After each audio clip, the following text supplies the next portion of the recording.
బాగున్నారా? అంతా మీరు పేషెంట్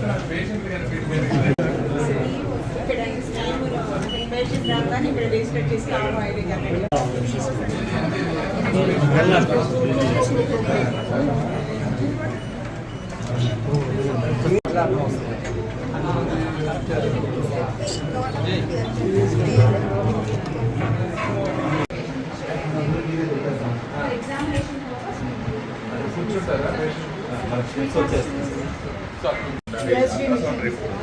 అల్ట్రాసౌండ్ మిషన్ వచ్చింది. అల్ట్రాసౌండ్ మిషన్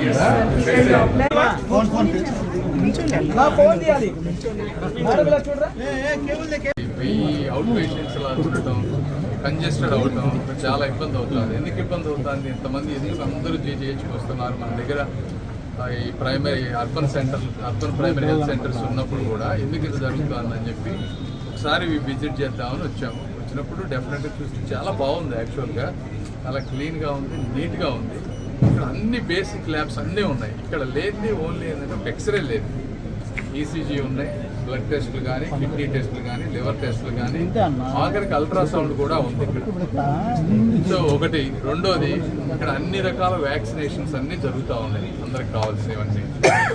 తర్వాత బేసిక్ వూండ్ కేర్ కానీ ఏమన్నా కూడా అన్నీ దొరుకుతూ ఉన్నాయి. ఇక్కడ మనకు కావాల్సినవి వీళ్ళతోటి మాట్లాడిన తర్వాత స్పెషలిస్టులు రావాలి. ఇక్కడ వారానికి ఒక రోజు సూపరింటెండెంట్ గారు ఒక ఆర్థోపెడిక్స్, ఒక ఓబీజీవైన్, ఒక పిడియాట్రిషియన్, ఒక జనరల్ మెడిసిన్, ఈ నలుగురిని ఒక్కొక్క రోజు ఇక్కడ పంపిస్తే చుట్టుపక్కల ఉన్న పేషెంట్లకు కూడా కాన్ఫిడెన్స్ వస్తుంది.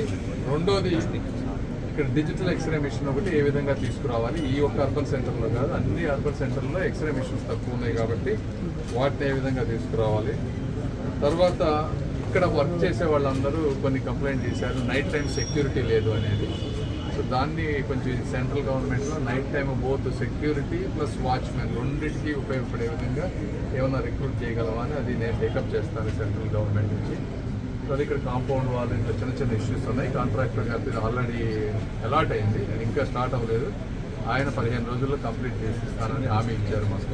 మిగిలినవి కూడా ప్రైమరీ హెల్త్ సెంటర్స్ విలేజెస్లో కూడా విజిట్ చేసి అక్కడ ఏమి ఫెసిలిటీస్ ఇబ్బంది ఉన్నాయి వీటన్నిటిని కోఆర్డినేట్ చేసుకొని చుట్టుపక్కల ప్రాంతం మొత్తానికి కూడా ఒక సిస్టమేటిక్గా ఓన్లీ సీరియస్ ప్రాబ్లమ్స్ ఉన్నోళ్ళు జీజీహెచ్కి వెళ్ళే విధంగా, చిన్న చిన్న జ్వరాలు ఇట్లాంటి డయేరియా ఉన్నాను కానీ ఇక్కడ ట్రీట్ చేసే విధంగా. ఎందుకంటే ఇక్కడ 5-6 బెడ్స్ మంచి బెడ్స్ ఉన్నాయి కానీ వాడటం లేదు ఈ రోజున.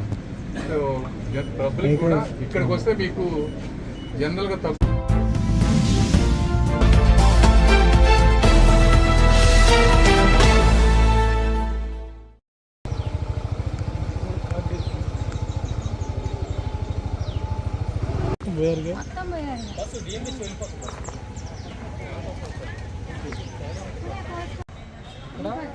ఈ పరిస్థితికి ఇది చాలు, అప్పటికి అది చాలు, ఎప్పటికప్పటికి అంతే.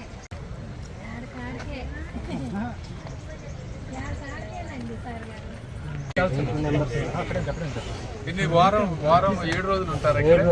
ఎంత అమ్ముతారు రోజుకి?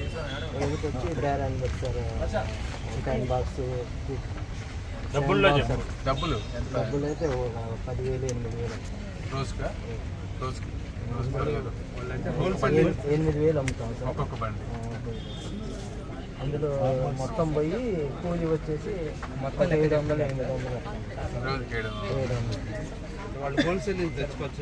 టోటల్ అమ్ముకొని చెప్తున్నారు సార్. వాళ్ళంటే రోజు వాళ్ళకి ₹1 అట్లా మిగులుతుంది సార్. ఇప్పుడు అవన్నీ చేయించడం వల్ల మీకు ఏమైనా ఎక్కువ వస్తుంది, ఆదాయం ఎక్కువ మంది వస్తారంట? నీట్గా ఉండేది, రావడానికి అవకాశాలు ఉంటాయి. నీళ్ళు లేకుండా డస్ట్ లేకుండా ఉంటుంది, బాగుండేది చూడండి. పడ్డప్పుడు బాగా పూర్తిగా ప్రాజెక్ట్స్ లో పెట్టేయండి అమ్మా. ఇది అవతల కూడా ఉంది చాలా 2-3 నెలల్లో మా డెలివరీ ముందుకు తీసుకున్నాను. ఓకే. డిపార్ట్మెంట్ వాళ్ళకి ఇచ్చారు.